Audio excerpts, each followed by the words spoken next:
కొండ అభిమానులు ఉన్నారు అని చెప్పడానికి అతిశయోక్తి కాదు. కంపల్సరీగా కొండ యువసేన అనేది ప్రతి నియోజకవర్గంలో ఉన్నది. కానీ ఈరోజు రేవంత్ రెడ్డి గారిని నేను కొన్ని ప్రశ్నలు వేయదలుచుకున్నాను.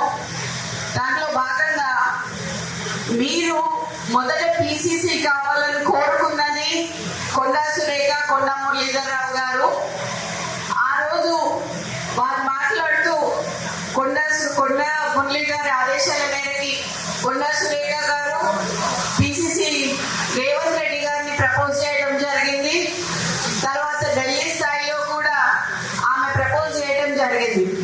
ఆ రోజు నువ్వు పిసిసి అయినాక ఫస్ట్ మొట్టమొదటిగా మా ఇంటికే వచ్చారు. వచ్చి నువ్వు అన్న మాట ఏంటంటే మా నాన్నతోని కొండా మురళి గారితో అన్న 38 సీట్లు వచ్చినా 36 సీట్లు వచ్చినా నీకు ఎమ్మెల్సీ ఇస్తానన్నావు.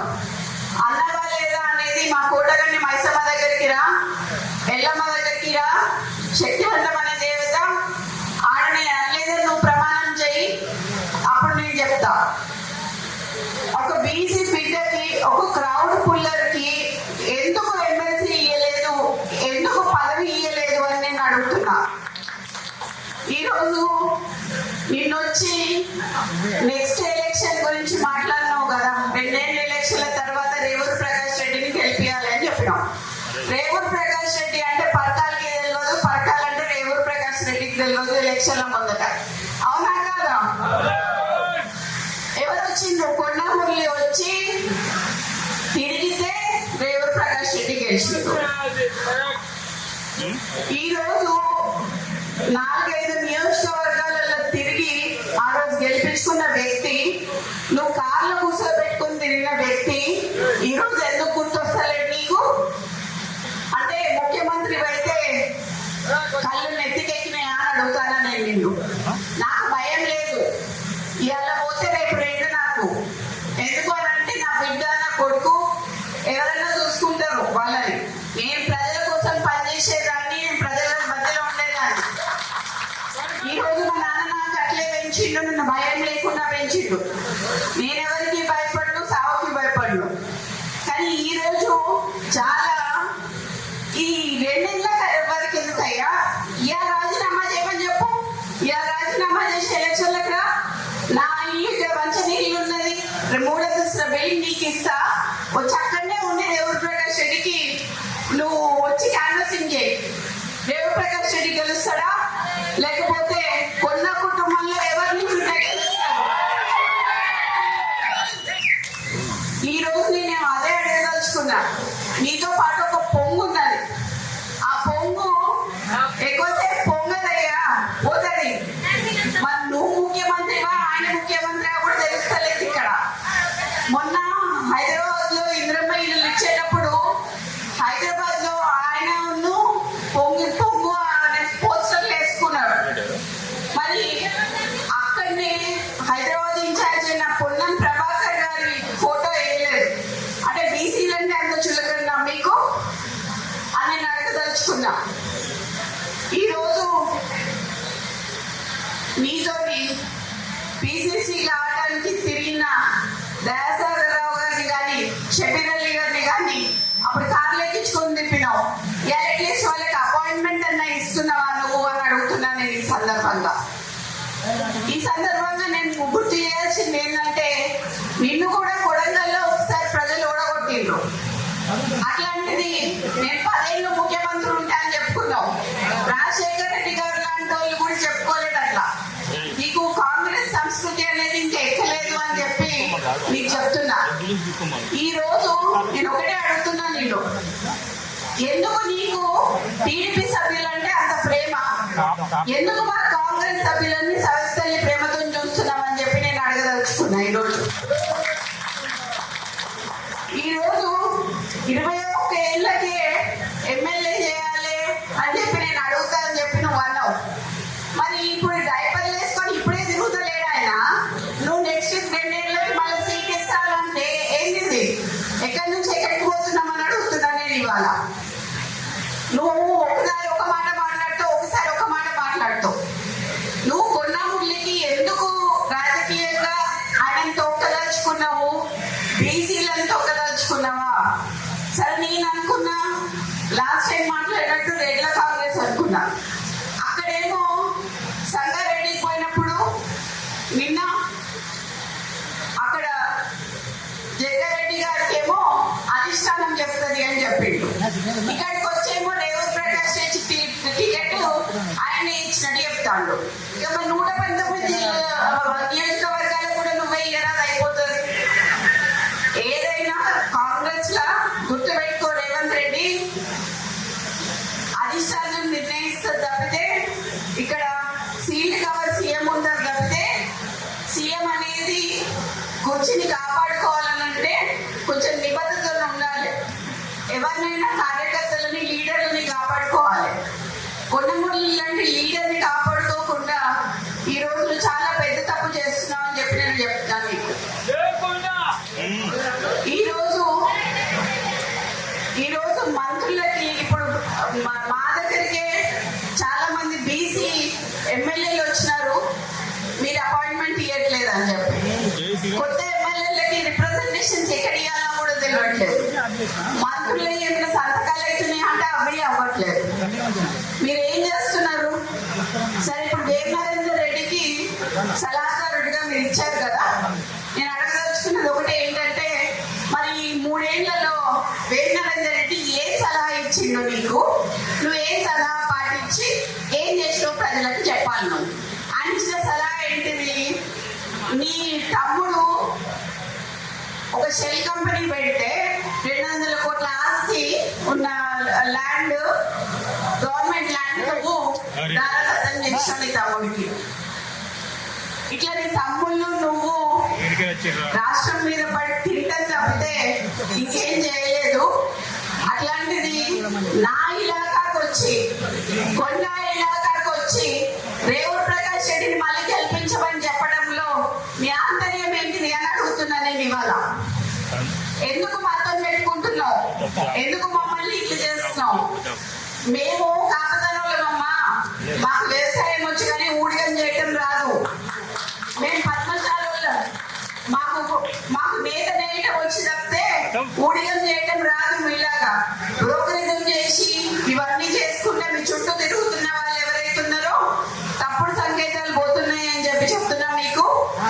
ఈరోజు నాకు ఏఐసిసి అన్నా, ఢిల్లీ అన్నా, అధిష్టానం అన్నా, రాహుల్ గాంధీ గారన్నా, సోనియా గాంధీ గారన్నా, ప్రియాంక గాంధీ గారన్నా గౌరవం ఉంది. వాళ్ళు ఖచ్చితంగా అన్ని చూస్తున్నారు, అన్ని అబ్జర్వ్ చేస్తున్నారు.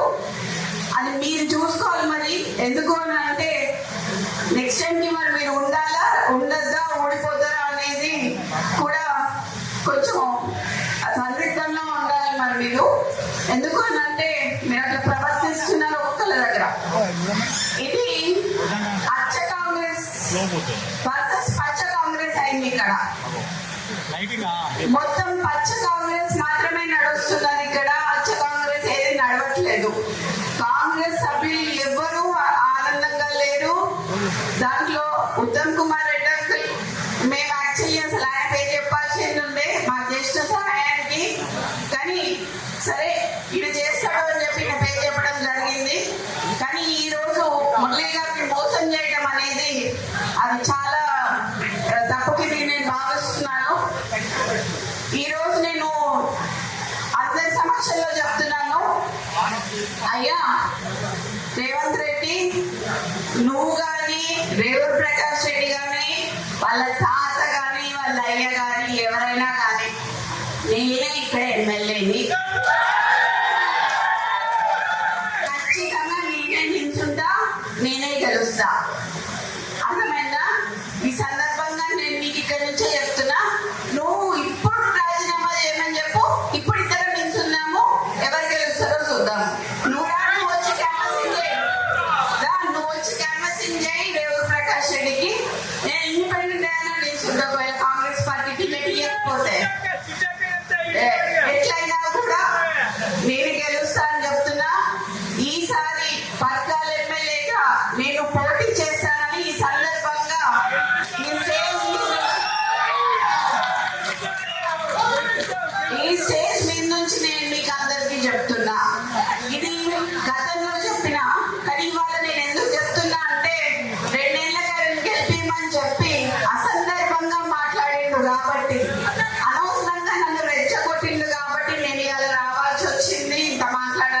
వచ్చింది. నీ ఇంకా బయటికి తీయాల్సిన చాలా ఉంటాయి. నువ్వు ఇంటెలిజెన్స్ రిపోర్ట్స్ తెప్పించుకొని ఇవాళ అందరు మా మా లీడర్లు అందరు ఇళ్ళ దగ్గర పోలీసు వాళ్ళని పెట్టావు. నువ్వు ఇంటెలిజెన్స్ రిపోర్ట్ తెప్పించుకొని ఎందుకంత భయం నీకు? నువ్వు మాట్లాడింది తప్పని నీకు కూడా తెలుసు కాబట్టి. కొండా మురళి మంచోడు కాబట్టి ఇప్పటి వరకు బయట మాట్లాడలేదు. కొండా సురేఖ మంచిది కాబట్టి మాట్లాడలేదు.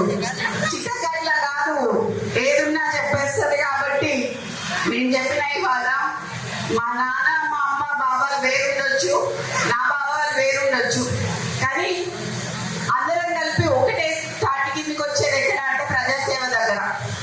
ప్రజలకు సేవ చేసుకోవాలనేది మా ముగ్గురులో ఉంది కాబట్టి, ఆ రక్తం నాలోనూ ప్రవహిస్తుంది కాబట్టి ఈసారి ఎమ్మెల్యేగా గెలిచి ఇప్పుడు కాదు ఇంకొక 20 ఏళ్ళు నేనే ఎమ్మెల్యేగా ఉంటా అని చెప్పి చెప్తున్నాను. అట్లా నేను చూసుకుంటా పరకాల ప్రాంత ప్రజలని కంటికి రెప్పలాగా నేను కాపాడుకుంటా. ఈ రోజు ఎవరికి కష్టం వచ్చినా నా ఇంటి తలుపు తట్టొచ్చు. నేను త్వరలో పరకాల్లో ఇల్లు కట్టుకుంటున్నా, అక్కడ ఉంటా. వచ్చినప్పుడు ఖచ్చితంగా అందరినీ కలుస్తా. కలిసినాకనే ఎలక్షన్లకు పోదాం మనం. ఈ లోపల మరి ఆయనకి కొంచెం ఆరోగ్యం బాగాలేదు కదా, మరి ఎట్లుంటుందో చూద్దాం. మరి అప్పటి వరకు ఎలక్షన్ వరకు సో అది ఇప్పుడు నేను కొంచెం అది చెప్తే అది బాగోదేమో కానీ, సరే ఇప్పుడు డైపర్లు వేసుకున్న వాళ్ళకి వీళ్ళకి మాత్రం ఇస్తాను అంటున్నాడు కదా, అది మాత్రం కొంచెం తప్పని చెప్పి. ఆయన ఇప్పటికే నడవలేకపోతున్నాడు, తిరగలేకపోతున్నాడు. ఈయన మరి వృద్ధునికి 80 ఏళ్ళు వచ్చినానికి ఇస్తా అని చెప్పి అంటుంటే హాస్యాస్పదంగా అనిపించి మరి ఈరోజు రావడం జరిగింది. ఈరోజు నీ తమ్ముందు ఒక 200 కోట్లది ఒకటే చెప్పిన, ఒకవేళ ఎవరినైనా నాకు కౌంటర్ ఇచ్చింది అనుకోండి, మిగతా కూడా బయటికి తీయాల్సి వస్తుంది. సో ఎవరు కౌంటర్ ఇచ్చినా బయటికి తీసి సీతా దయాకర్ గారికి కూడా పదవి ఇచ్చినావు నువ్వు. సీతా దయాకర్ గారు ఏం చేసిందే పార్టీకి?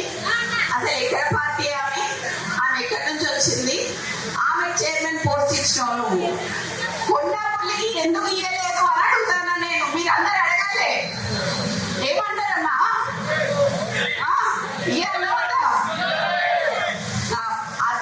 అది కొంచెం ప్రెస్ వాళ్ళందరికీ మీ అందరికీ చెప్తున్నాను సార్, మీరు దయచేసి కొంచెం ఈ విషయాన్ని సీరియస్ గా తీసుకోదలుచుకోవాలి అని చెప్పి మీ బిడ్డలందరికీ నేను హృదయపూర్వకంగా మీకు చెప్తున్నాను.